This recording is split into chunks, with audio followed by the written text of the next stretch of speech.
Hello everyone, I hope you're doing very well. So ji revise expected cut off के बारे में हम आज बात करेंगे। प्रोविजनल आंसर की आ गई है, आप सबने चेक कर लिए हैं, आप सबने एक्सपेक्टेड देख लिए कि इतने क्वेश्चंस हमारे ओवरऑल करेक्ट जा रहे हैं क्योंकि क्वेश्चन ज्यादा चैलेंज करने वाले नहीं हैं। So let's talk about the कि इसका हमारा एक्सपेक्टेड कट ऑफ क्या रह सकती है।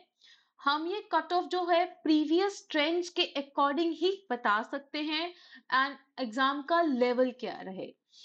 इस बार आपको पता है कि हमारी जो हुई थी शिफ्ट वन भी थी, शिफ्ट टू भी थी। जब एक से ज्यादा शिफ्ट होते हैं तो हमारा जो रिजल्ट आता है वो नॉर्मलाइजेशन के थ्रू आता है।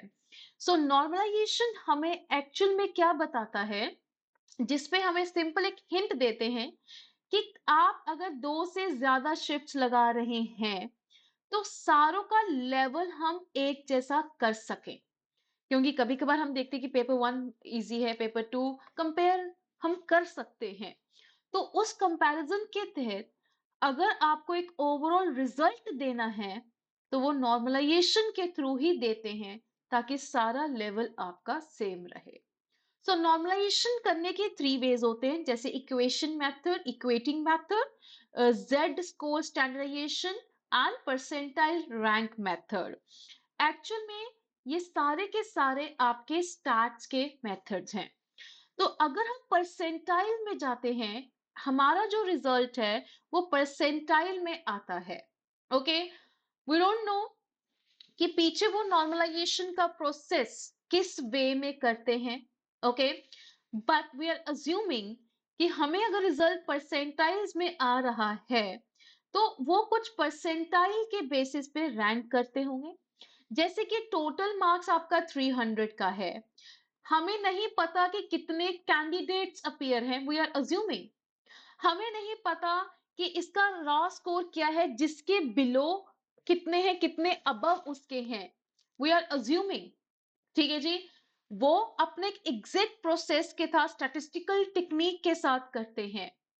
इसलिए आपको बार बार बोला जाता है कि अगर आपको परसेंटाइल टू मार्क्स में कन्वर्ट करना, आप नहीं कर सकते क्योंकि वो इंफॉर्मेशन फुल हमारे पास नहीं है। अब पहले इस प्रोसेस में रैंक करे जाते हैं, लाइक अगर 1000 स्टूडेंट्स हैं, थाउजेंड्स को असेंडिंग में अरेंज करा जाएगा उनके स्कोर्स को। फिर रैंक ऑफ रॉ डाटा जैसे 220 ऑर्डर लिस्ट में देखे जाएंगे कि कितने इसके बिलो हैं, कितने उसके अबव हैं। फिर आप उसका एक फॉर्मूला लगा के उन चीजों को कैलकुलेट करते हैं कि अगर किसी पर्सन के इतने मार्क्स हैं तो उसका इतने परसेंटाइल बन सकता है। ओके, ठीक है जी। इट इज द प्रोसेस कि हमें जब भी रिजल्ट है वो परसेंटाइल में तो दिया जाता है, बट वो परसेंटाइल कितनी रहेगी वो हमें नॉर्मलाइजेशन के बाद एक फॉर्मूला के थ्रू होता है। वो फॉर्मूला की एग्जैक्ट डिटेल्स हमारे पास नहीं होती हैं। ओके, मान लो एक कैंडिडेट ने 350 स्कोर करा है फॉर एग्जांपल, ठीक है जी। तो 800 कैंडिडेट ऐसे थे जिनके 350 से कम वाले थे, तो उसके बेस पे उनका परसेंटाइल बनता है। मान लो आपका स्कोर 200 है, 200 से बिलो कितने वाले हैं उसके साथ आपको कंपेयर करके वो परसेंटाइल निकल के आता है। तभी आपने देखा होगा परसेंटाइल कभी कभी आपका 99.4, 97.67 ऐसे होते हैं। द रीजन बीइंग कि वो एक रॉ स्कोर के बेसिस पे उसको कैलकुलेट करते हैं। ठीक है जी, बट ठीक है, this is a different part, हम इतना इसको नहीं लेके जाना चाहते हैं अपने, क्योंकि ये इंटरनल प्रोसेस होती है। हाँ, इसके बेनिफिट है कि हमें पेपर का लेवल थोड़ा सा ये हमारा बैलेंस कर देते हैं। सेकंड मोस्ट इंपॉर्टेंट थिंग कि हमारे जो स्कोर्स हैं वो जितने हमने करे होते कम उतने ही रहेंगे, ज्यादा इसमें चेंजेस नहीं आते हैं। ओके, रही बात कट ऑफ की। अब जैसे 2023 में नॉर्मलाइजेशन नहीं था, एक ही शिफ्ट हुई थी, तो उस बेस पे हमने देखा कि जर्नल के 160 पे ही आपका क्या हुआ था, नेट हुआ था।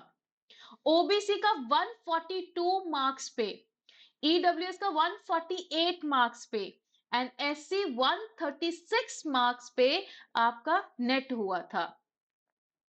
राइट, ठीक है जी।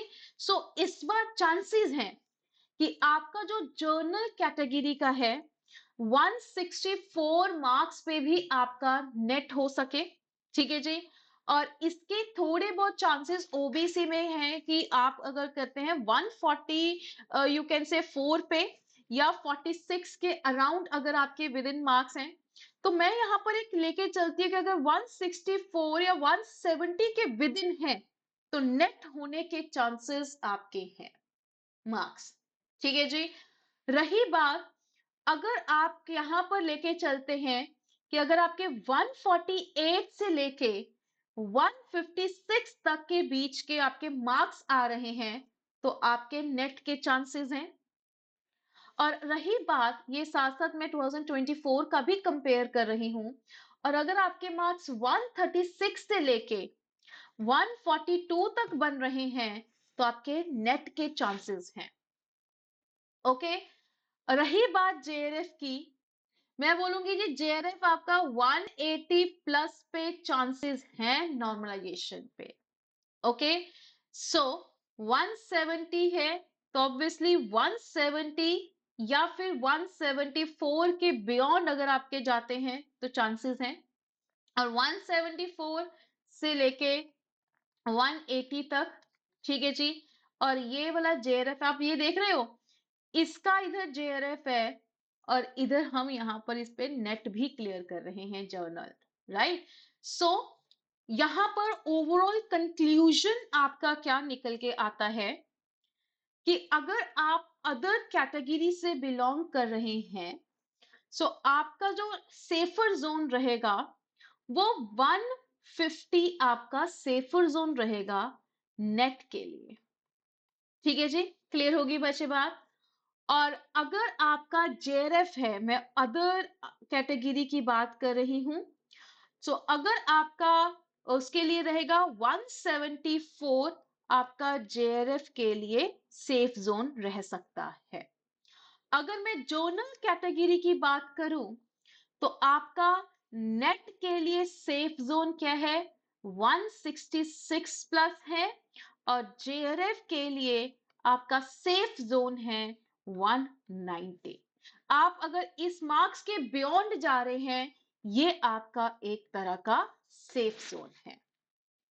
ठीक है जी, क्लियर हो गई बच्चे बात। I hope this is expected, है ना। हमें नहीं पता नॉर्मलाइजेशन किस प्रोसेस के थ्रू कर रहे हैं क्या है, बट हमें इतना पता है कि जो हमारी आंसर किया इतने क्वेश्चंस करेक्ट हैं तो उसमें ज्यादा इंक्रीज डिक्रीज नहीं आता है, एक आधे पॉइंट्स में डिफरेंस पड़ेगा, ज्यादा नहीं पड़ता है। सो उसके लिए आप टेंशन मत लो।